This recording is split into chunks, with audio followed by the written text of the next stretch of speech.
if you are experiencing, if you're with your coach, if you're with me, if you're with Chloe, if you're with whoever, and you are not getting results, first off, ask yourself, am I even following the plan I was given in the first place? How long have I been following it for? Are my expectations unrealistic for the timeline?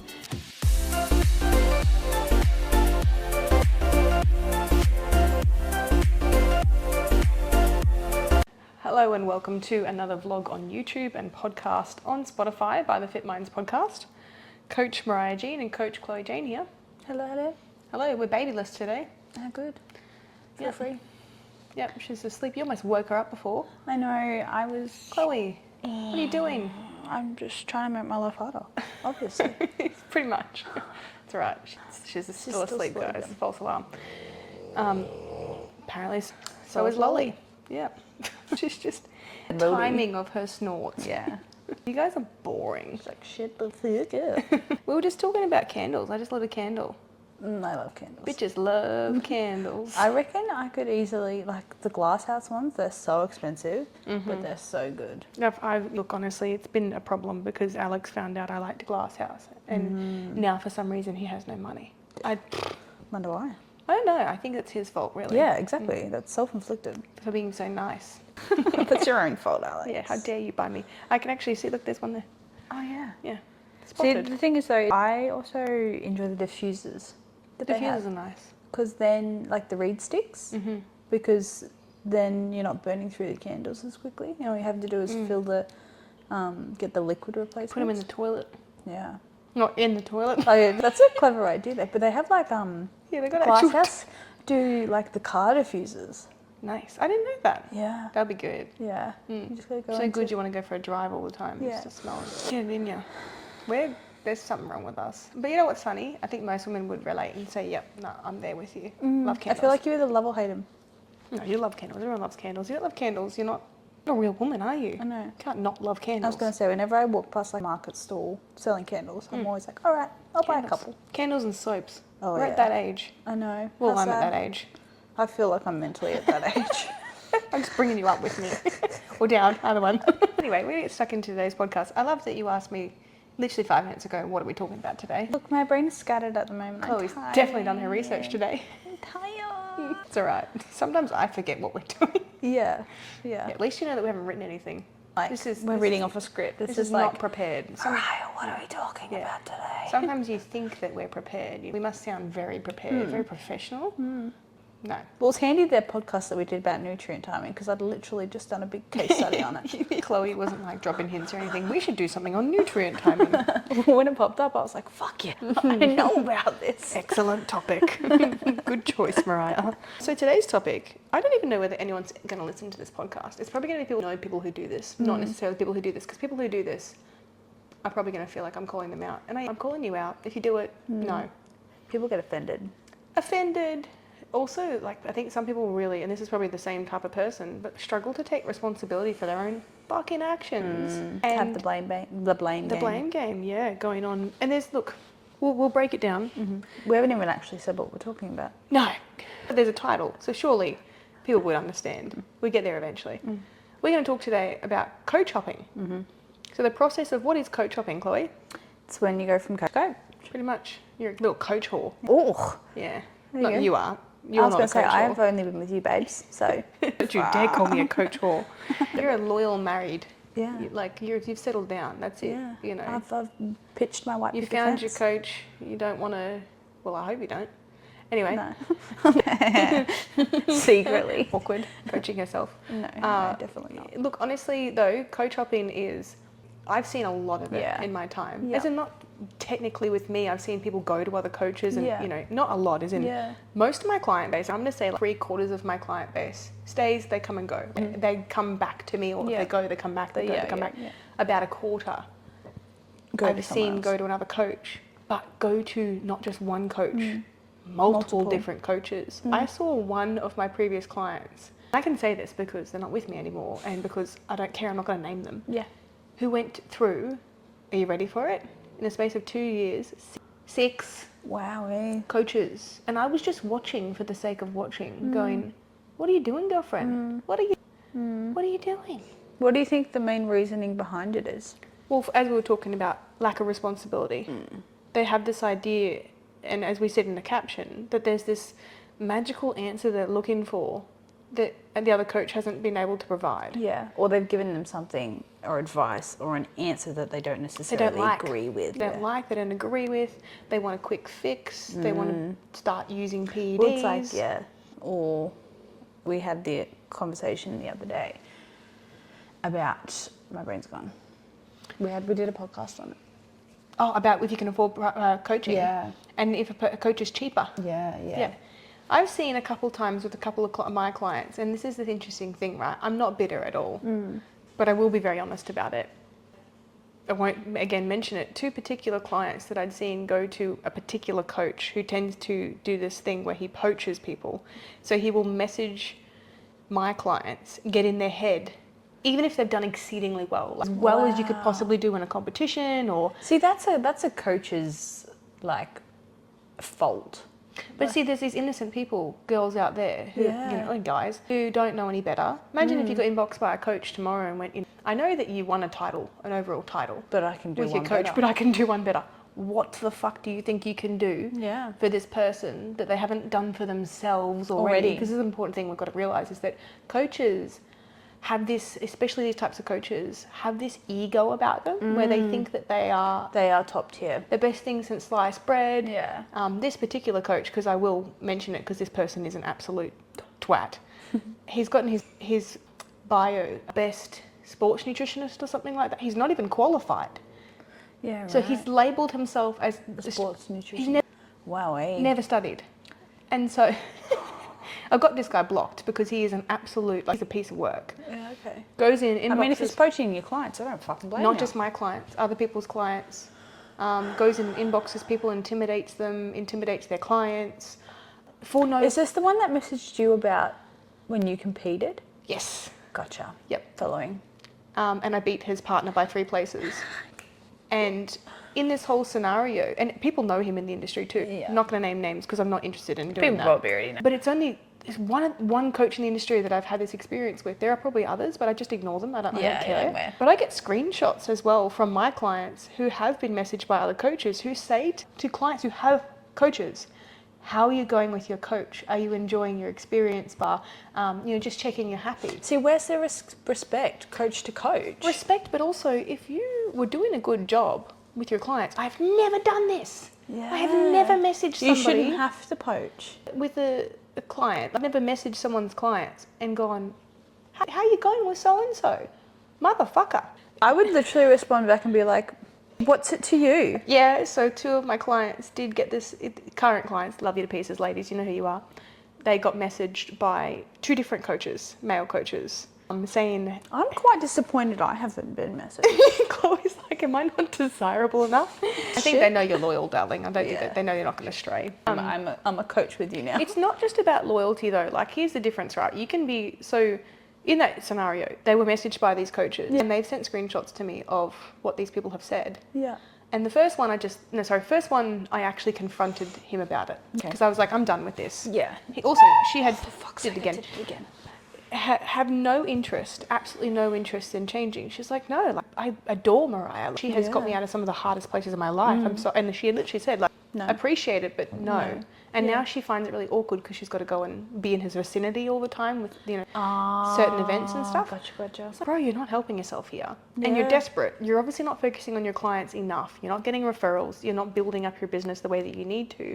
You're not patient enough, and you're money hungry. And like, these are all the things that are not good traits of coaches, because if you are doing this, you're going to end up bitter, jealous, fighting for clients. There's plenty of fish in the sea. Stop doing that. And this is probably more hate on coaches rather than with coach shopping, but this is how this happens. This is how it begins, yeah. It can start with planting a seed. Right? So that's one aspect of coach shopping, is that if you find you're a person who has changed coaches, maybe it's been 2 or 3 times now, or maybe it's only been once. And let's say, and I know this for a fact, that you have changed coaches, even from me to another coach, and I've seen it, and they've had regrets. They've messaged me, they've said, I miss you, and the fun fact is that I'm a little bit, I'm a little bit bitter in this sense, and I don't take people back from other coaches, and I will actually say to them, I don't have any spots. I just literally say, oh, look, I'm full, you know. I mean, you are pretty much at the moment. Yeah, I am, so almost. Nearly. And it's just one of those scenarios where it's like the grass isn't always greener. Yeah, You burn the bridge, the grass isn't always greener. If you've been having a good experience, what you've got to realize, if you have progressed in any Anything. aspect with your current coach, and the real key factor here is, have you been adhering? Have you been adhering? Mm-hmm. Oh, most of the time. No, sorry, mate, it's on you. It's Yeah. not on your coach, it's on you. If you haven't been adhering, changing coaches, it's not going it's to not going to change. fix that. Yeah. It's not going to change that. And no matter what magical recipe you think they have, or one-liners they can throw at you, or motivational speeches they can give you, because I've done every motivational speech you can think of, they're not going to fix that, Yeah. right? So this is going to be an internal thing. And so it can start with poaching, where people are inboxing you or having little sneaky conversations. Digs, yeah. And I likened it, I was saying this to the other client who was inboxed by another male coach. I just ignored this one because he was an absolute twat as well. Like, he was, your typical PD to the, like completely filled with PDs basically. Just, you'd imagine all the things he'd be on and be like a concoction. And filled to the brim was what I was thinking of. And I just ignored it because I was like, and she was really like, she actually said, like, it's none of your business. And, this is the strangest conversation to have with somebody. Like, very salesy. I would never dream. Never doing it. People come to me and I'm like, awesome. I couldn't do it. I couldn't inbox people and be like, hey. Begging. Actually, that's all I've had a coach inbox. Oh, you have? He's from the gym. Oh. I'll show you afterwards. So And he spelt my name wrong. I'll go beat him up. He spelt my name wrong. So I'll go smack him over the head. He spelled my name Chole. He said, hi, Chole. Hey, Chole. Sounds like some sort of Mexican dish. Yeah, literally. I'm going to have some Did you leave him on red? Oh, yes. I did. Thanks for telling me. Appreciate you. Yeah, it was ages ago. I Now think we'll he's find actually out, messaged me twice. Now we'll find out who he is and smack him in the head. It's funny, every time I isn't see him okay. at the gym though, I'm like, you don't know how to spell my name. Walking up to him Is and that being what you like, but like, what I don't understand is my name is literally crying. in my bio. Like, He was in a rush. He's like, it's common though. got a message, Chloe. Chole. Like, the amount of people that spell my name like that though. What? It's so simple. I know. It's like people calling Lila Layla. Please read her name. It's no A. Pronouncing it. Just Pronunciate read. properly. It's 4 letters. Yeah. Like, why are we here? Anyway, Yeah, I never. maybe it's because yours is 5 letters. Oh, it's Just just too much. Whew, sorry. Just imagine you doing that in the gym. So, man, we take some tangents, don't we? Poaching, nothing we can really control with poaching. No. And the problem is, you end up in the shit position. Both these clients that were poached successfully, apparently, by this absolute shit kicker of a coach, are now no longer with him. They spent a grand total of 3 months. They were on my books, both of them, for over 2 years. 2 years. Imagine that. It's like being in a really loving, nurturing relationship and then going, oh, there's a guy with a 6-pack. I need a drop kick. And the thing is, this guy doesn't even have a 6-pack. Fucking, He just it's uses fascinating. AI. Yeah. This guy does not represent fitness at all. If you were to look at that, you'd think that would be a factor. Some great client results. But the thing is, the reason why, he's taken so many clients from other people who already had fantastic accomplishments and great physiques. Yeah. And has just continued on with whatever he decided. And he sticks them all on clenbuterol, drugs. Immediately sticks them on illicit fat burners, even if they're natural competitors. So won't call this person out in the industry because it just causes a whole lot of kerfuffle doing that. But anyway, if you know my story and what I'm talking about, you'll know who he is. And he's pretty notorious for That's insane. going after people's throats for no reason. And didn't he, I think I remember you saying about that he didn't really tell the clients exactly what they were taking. That's correct. Didn't tell them they wouldn't be natural anymore, didn't tell them what they were taking, and they also ended up there was a third person we found out that he did it too, and they were having multiple panic attacks. I wonder why. Yeah, and they didn't know why they were having panic attacks and anxiety attacks. Awful stuff. It's wild. So, not to hate on coaches, but if there was one coach in the industry that I would say Mariah despises. Stay the fuck away from that person if they even mention clenbuterol, and if they are... Well, obviously they haven't. Or did this said person mention it? And Well, you'd have to know what it is to then go and order it. So I'm guessing that they just didn't know what the side effects would be or what it was. People are silly. They don't know what clenbuterol does or what it is. Because isn't clenbuterol... I can't even fucking say it. That's for horses. Yeah, and isn't it oral?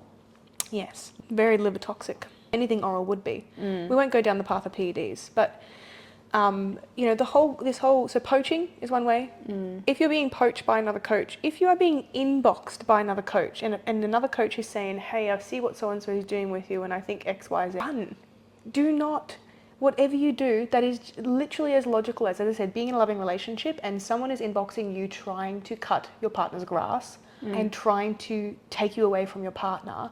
It is, if you think about it, the type of behaviour they're exhibiting here is desperate and incredibly selfish, greedy. They're not thinking about you, they're thinking about themselves, right? Thinking about you being a potential client. That's and right. Bringing in more clients from your good Because results. they're not looking at the status of the fact that you already have a coach. Yeah. And thinking, I'm going to respect that, I'm going to step back and I'm going to look for people, or not even that, look for people, just have conversations with people that are natural and not forcing them. Yeah. If someone happens to have, I have had people, many people, that's the thing, on my books currently and previously, who have come from other coaches. Yeah.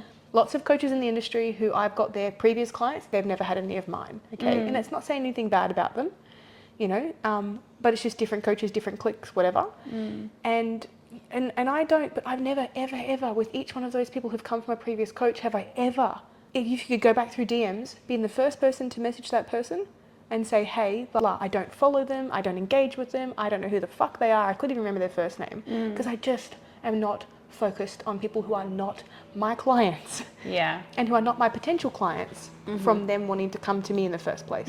If someone doesn't show an initiative and doesn't chase me down, then I don't really belong in their life. And if I, for example, go, okay, well, you know, this person seems interested, and I have been lately doing like a little message someone who's followed me, but I'm not messaging them saying, hey, do you want to coach with me? I'm just like, you know, checking in, seeing how they're going, working on engagement, stuff like that. And some people don't want to spark the first conversation, that's okay. Yeah.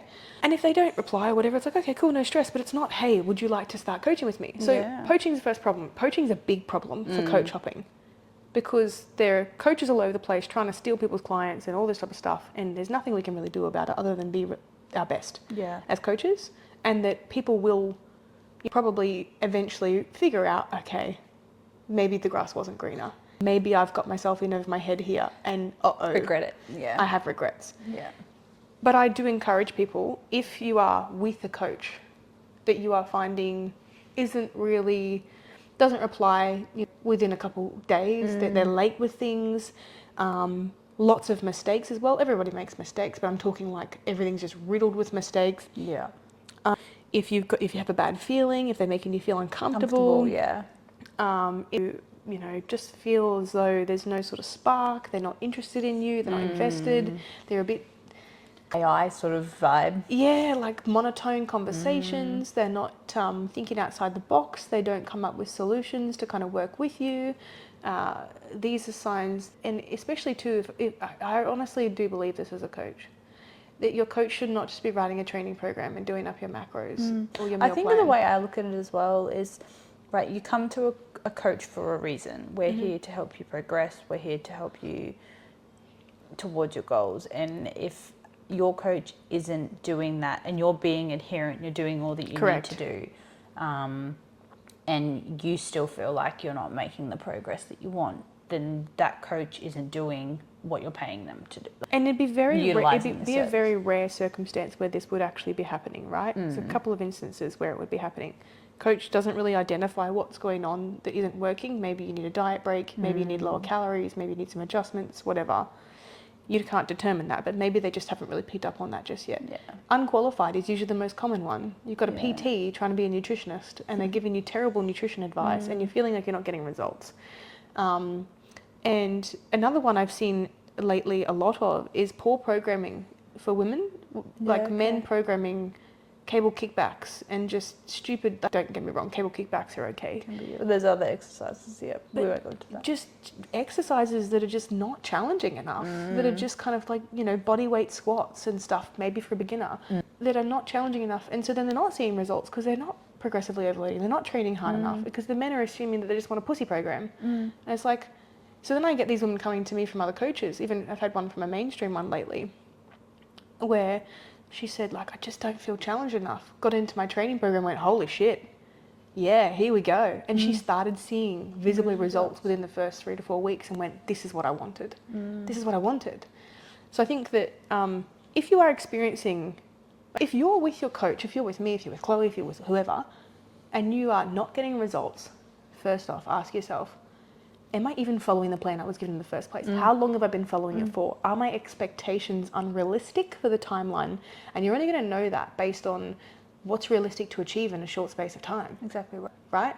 And so if you're thinking you want to lose a couple kilos in a week of body fat, not realistic.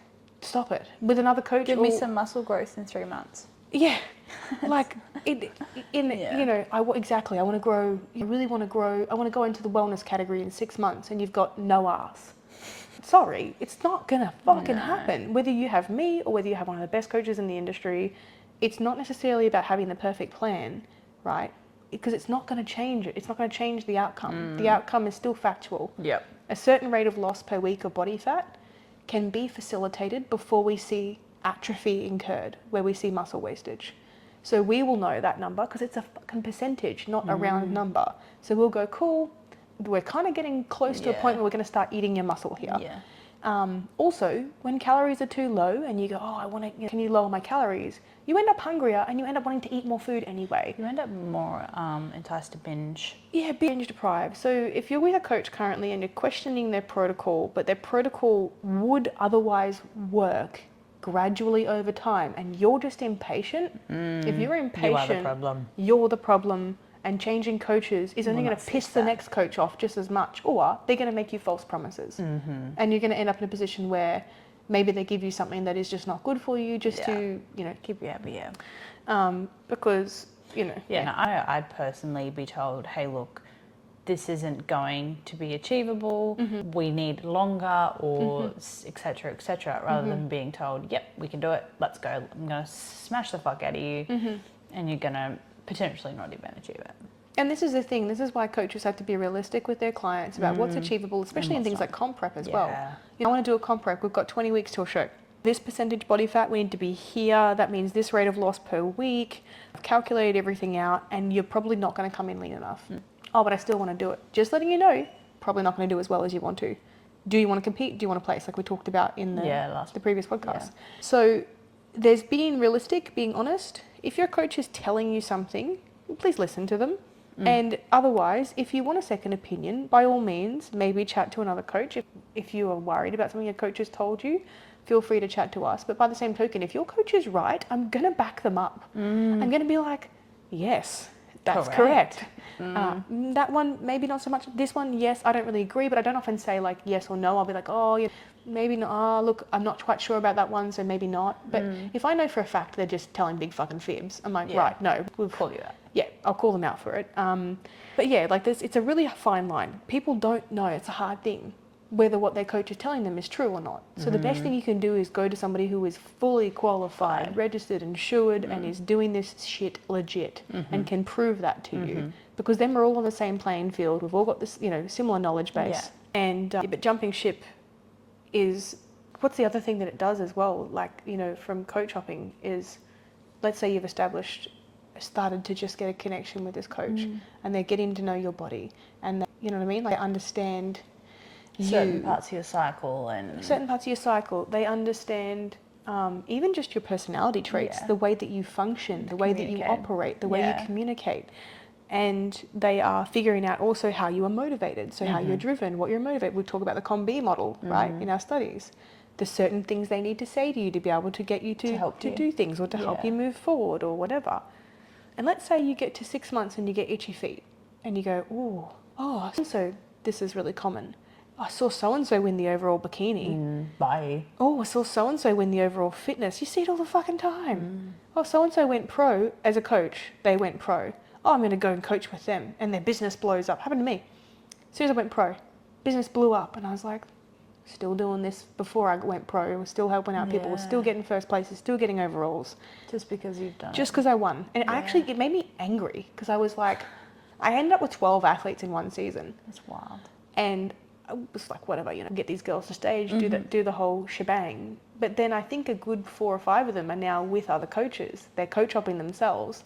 And I know for a fact that they've been through not just one other coach, but 2 since the time that I competed. And that's actually quite a lot, or even 3, right?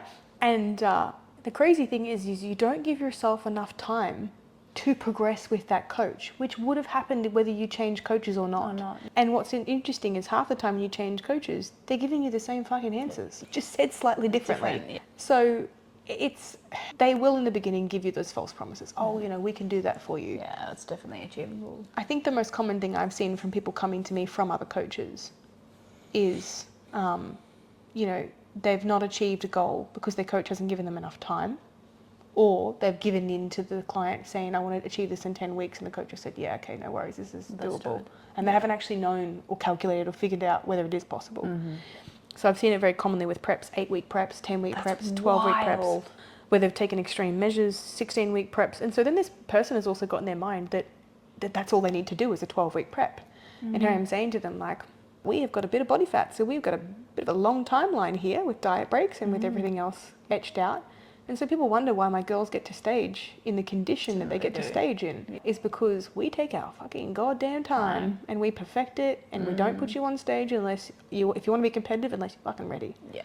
So that's something I've learned in the last few years, is not just to say yes because I want to make people happy, and to actually be very brutally honest with them about where they're sitting and give them an ultimatum at a certain point and say, look, we can either delay, defer, or we can just put you on stage and see how you go. So you sell yourself short of a journey that you never know where you could have gone with that coach. You never know how far you could have gone. Yeah. However, if you feel as though, like, I don't know, you just don't, there's no spark, you don't really feel as excited, that's okay. I understand that. If you feel like there's no sort of deep connection with your coach, I can understand why you would want to change. Of course it is. Dynamic. The team dynamic is really important. To feel encouraged and supported, to feel as though that you're not being put down all the time or negatively geared. We've seen some coaches in the industry like that, haven't we, Chloe? Fair few. Especially at the gym that we go to. There's a couple there. But I think that if you, so I guess what we're trying to say is, how many coaches do you think would be a reasonable amount of time where before the person is probably toe chopping? Oh, I would say I think it's mainly time frame. That's right. That would be the biggest indicator. You know, if you've gone through say 3-4 coaches in the space of a year and a half, then you're pushing it. Yep. I would give a coach at least 6 months and then minimum. At least. Yep. To then sort of go, okay, is this coach for me? Because obviously we understand that obviously a coach, if you don't gel with someone, you don't gel with someone. That's right. It's the inevitable, right? But yeah, I reckon at least 6 months of I agree. allowing that connection. It's kind of like when you get into a relationship. Yeah. You know, that 3 to 6 month mark where you start to see what the person's really like, and it's like, is this going to work out? Yeah. Our goals aligned. They show their true side, everything like that. And as you said, for progression, I agree. I think give yourself 3 to 6 months with a coach, but also as well in that time, audit yourself as much as possible before you change coaches. Yeah. Am I being adherent? Before you change coaches, Am I sticking to the plan?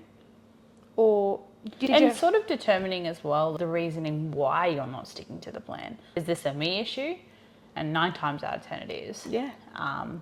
Or is this because I just don't want to? Yeah. And then you sit back and you question, yes, is this the coach for me? Because they can't help me and guide me in the direction that I want to. But 9 times out of 10 it is you're doing.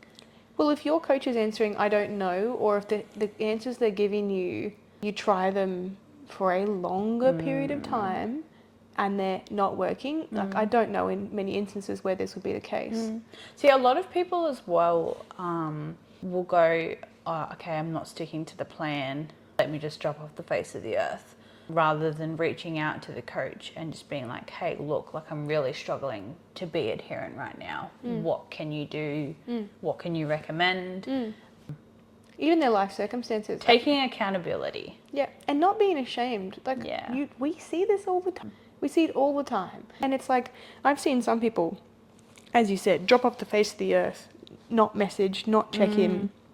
And eventually, depending on their personality type, I'll either follow them up or I won't, because sometimes they don't like being annoyed. But then, they'll go, oh, look, I've got to finish up for personal reasons, whatever they do. A year later, they're just with another coach. And you're like, okay, and I actually, weirdly enough, have had conversations with some people who've done this, right, where they've done the whole, just disappear and then reappear with a new coach. and they've actually said, oh, hey, because they'll randomly message me. It always happens. Like, a year and a half later, oh, you saw you here and blah, and it was great to see you. I'm always nice.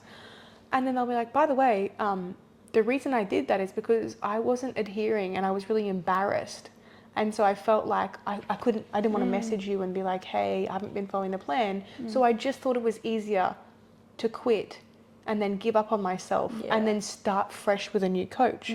Again, this whole relationship analogy, it's literally the equivalent of fucking up in a relationship, breaking up with them because you hate yourself or you're upset with yourself, then going and starting a new relationship because you feel like you tainted the last one. Well, it's like I come to think of it, I did have a coach before you. Yeah. And then I took some time off because I couldn't afford it. And then met Josh and was like, all right, I want to compete. And this particular coach did prep athletes, but IFBB, and I wanted to be natural. So then finding a better coach tailored to my goals. That makes sense. I would rather somebody, especially females with me, if they said to me, look, you know, I want you to be able to do my PED protocol. I'd be like, look, me personally, I wouldn't feel comfortable doing it because I'm against female PED use typically. I would be happy to organise for somebody to do it alongside my coaching and we could kind of like merge it together. Yeah, but I will personally probably never dabble in teaching people how to use PEDs just because morally it doesn't sit right with me. However, I'm more than happy for someone else to help you out with that or to put you on the right person who can, or as I said, add it on to a service and try and figure out some sort of semantics so that I'm not legally responsible for that position or situation. Exactly. That's your decision. That's on you. Yeah. And that's just something that I've mentally sat with for a while and like, this isn't my area of expertise. Not my area of expertise, and certainly not for women. The women, I couldn't fathom giving that type of advice, you know, because there are other people who do it, and again, I'm not ready for the legal ramifications or the moral ramifications of putting women on PEDs. So, yeah, for that, absolutely. I think if there is a solid reason, I actually did have a client recently, I think, who finished up a little while ago for personal reasons, and saw them pop up with another coach probably 3 months after. He's very notorious for prescribing PEDs for women. And I was like, you know what? I'm actually not upset about that because I was like, at the end of the day, like, I think this client asked me about PED use at one point and I strongly recommended against it. And they still decided that that's the path they wanted to go down. And the reason why is because I've had many clients come to me from these exact same coaches saying they fucked me up. I'm not doing well. My hormones are all over the place. Help. And obviously we've had to then do that restorative process of the menstrual cycle and helping them with their fertility. And well, that's why I've always said, like, if I was to go down that route, it would be after children. Yeah. Oh, of course. The thing is with women, it's a crazy position to be in, to make those decisions and knowing that this stuff can be permanent. So, but that's a whole different topic. Oh God, yeah. PED use in women is another different topic. Coach hopping. And the hard part of it is that this podcast will probably fall on deaf ears with actual notorious coach hoppers. Because they don't take accountability. They'll switch off halfway through I changed 6 coaches because I was going through the personal things and then I just, I don't know, and it's like there'll be excuses after excuses after excuses after excuses for the reasons why it didn't work or whatever. And so the advice I would say for coaches out there listening to this podcast as well is don't be disheartened. Whatever you do, don't let it bother you because at the end of the day, something that both Chloe and myself pride ourselves on is going to the ends of the earth for our clients, doing absolutely everything physically and mentally possible for our clients. It's like over the weekend, responding on a Sunday. Which we don't often do. We shouldn't be doing, but we do it anyway. And those sorts of things, just checking in, making sure that everyone's okay. Going above and beyond. And so we know that we've exhausted all opportunities. We've tried absolutely everything we can with this person, and sometimes it's more about the work they have to do internally, maybe see a psychologist, which is usually very common. Which is usually a major reason which could stop and prevent half of this goddamn coach hopping. Yeah. Is just working on your mentality, working on your mental health before you then look at then going and pointing the finger at everybody else for the common denominator. Yeah. Like, if you've been through 6 coaches in 2 years, who is the common denominator here? It ain't the coaches. You could be with the best coach in the industry. I've seen people coach with, say myself, for example, and they've gone on to like a notoriously incredible coach in the industry, right? And I've gone, fair. That's, yeah, fair. I've been in this game for 8 years. He's been in the game for 13, 20, whatever it is. Maybe, you know, he might prescribe PEDs, etc. And I have a lot of respect for these people. So, like, I'm like, yeah, good coach. Like, yeah, I don't disagree with that. That's great. But then, for example, I've seen them go and do that and either talk shit about that coach to somebody else. And I'm like, I know that's a load of crap. That coach is incredible. Or change coaches again. Yeah. And you're like, And then I go, okay, yeah.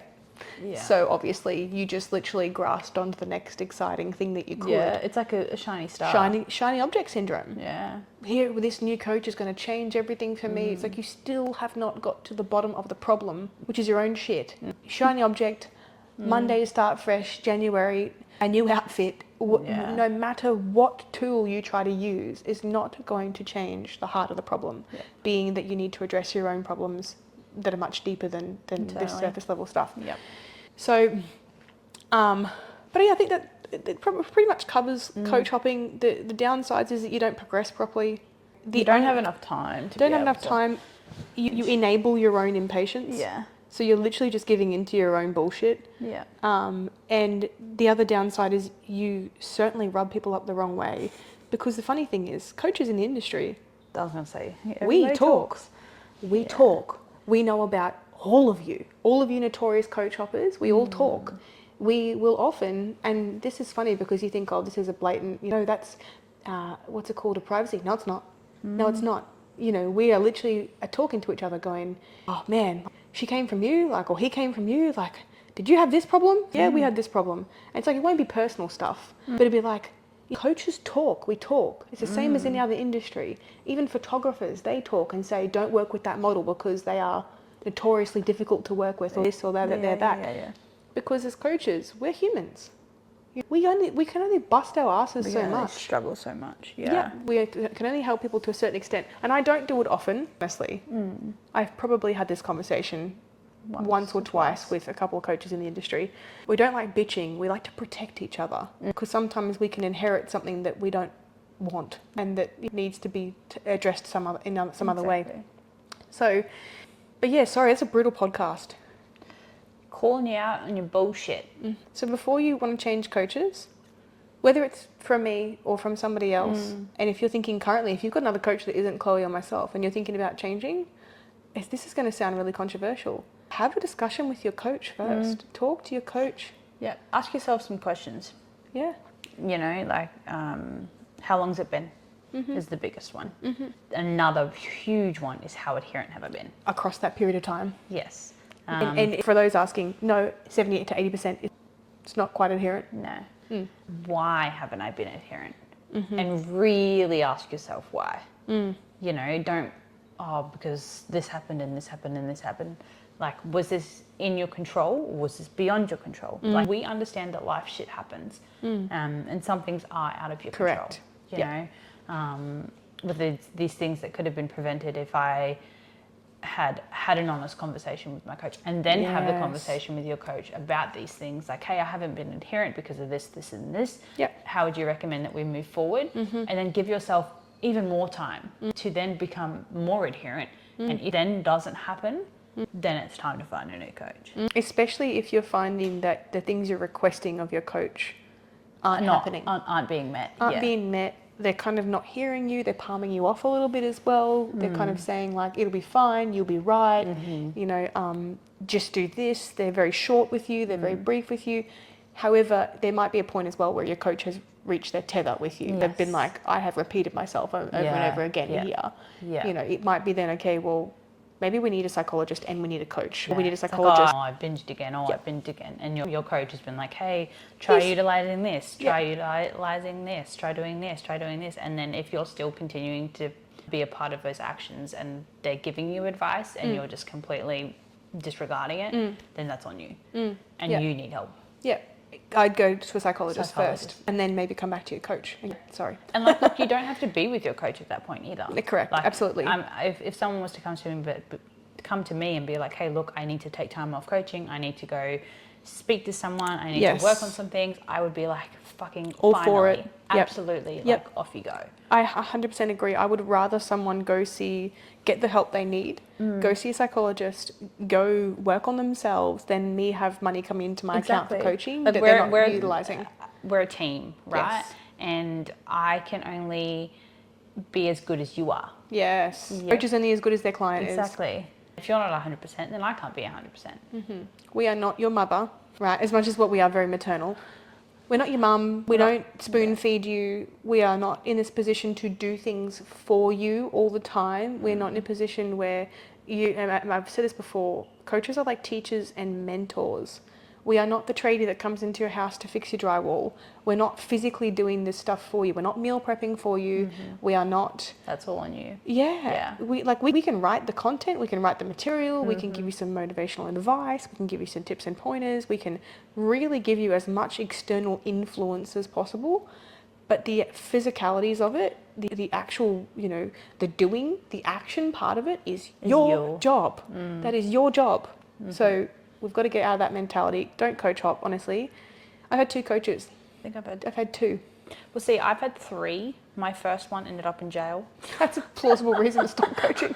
And then, second one, obviously, was someone at the gym. Yep. And then... And the reason you left was a pretty plausible reason. And then now me.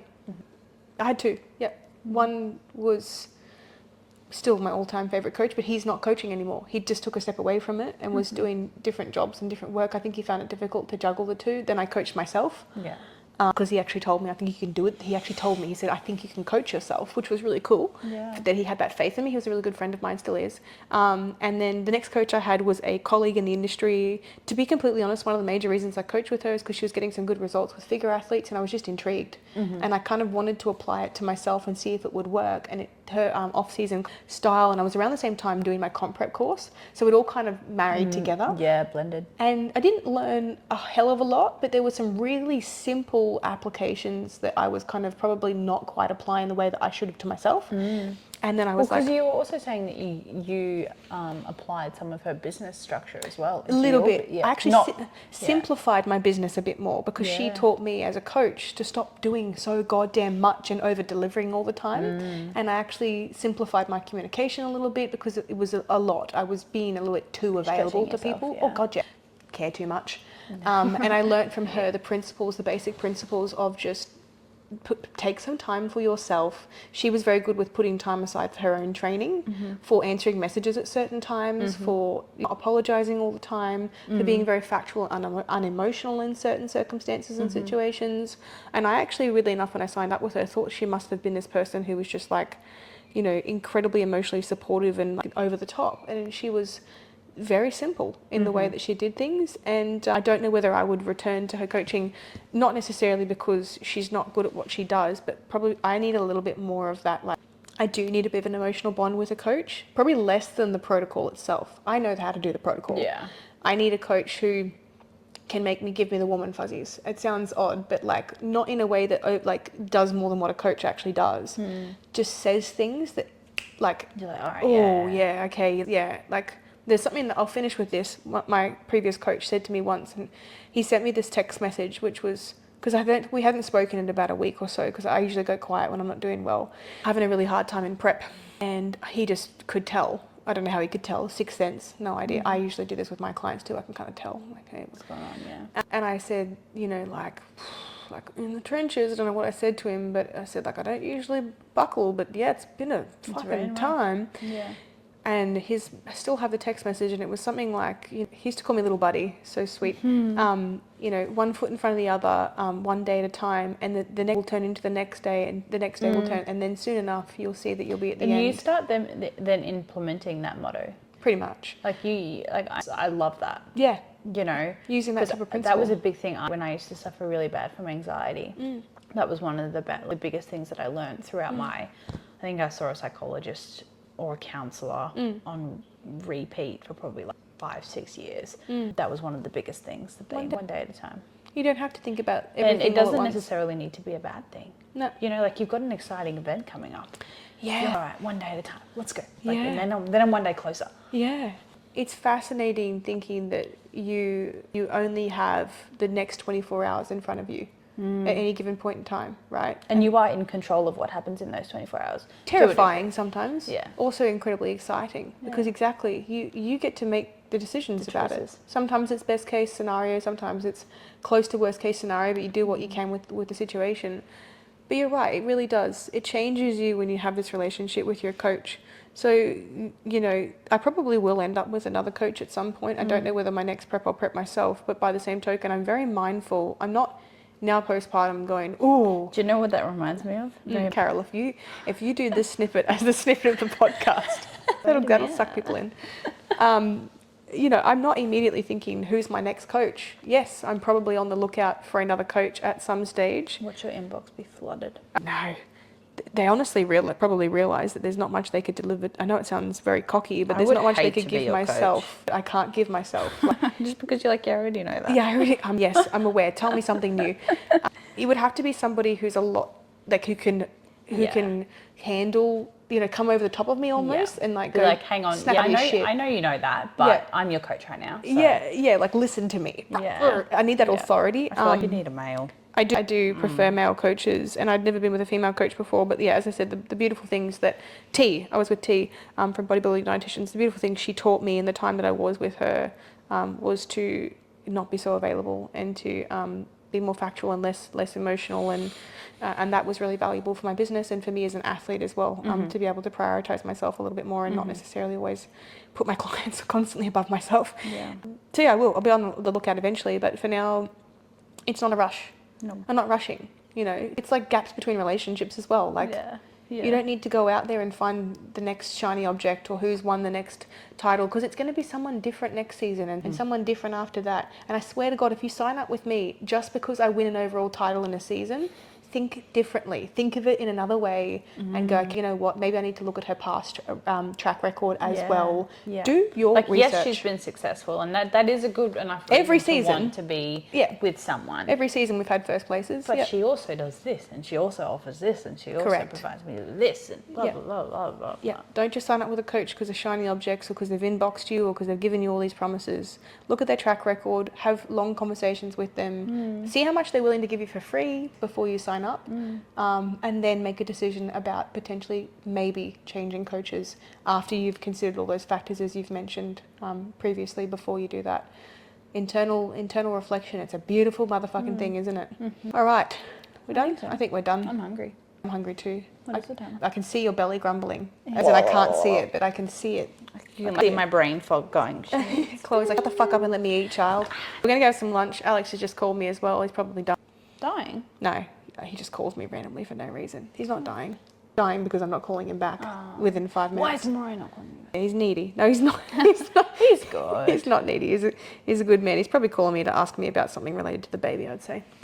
Yep. All right. Well, thanks for tuning in. Appreciate you. But we'll have some conversations maybe. Don't be afraid to chat and message us, inbox us, chat to us. If you've got a current coach and you're unsure, message us. But by the same token, I'm probably going to convince you to stay with your current coach. Given that they're doing a good job. We support each other in this industry. We don't bring each other down.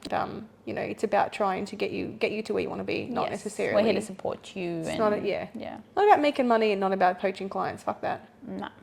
All right. Thanks a lot. Talk to you soon.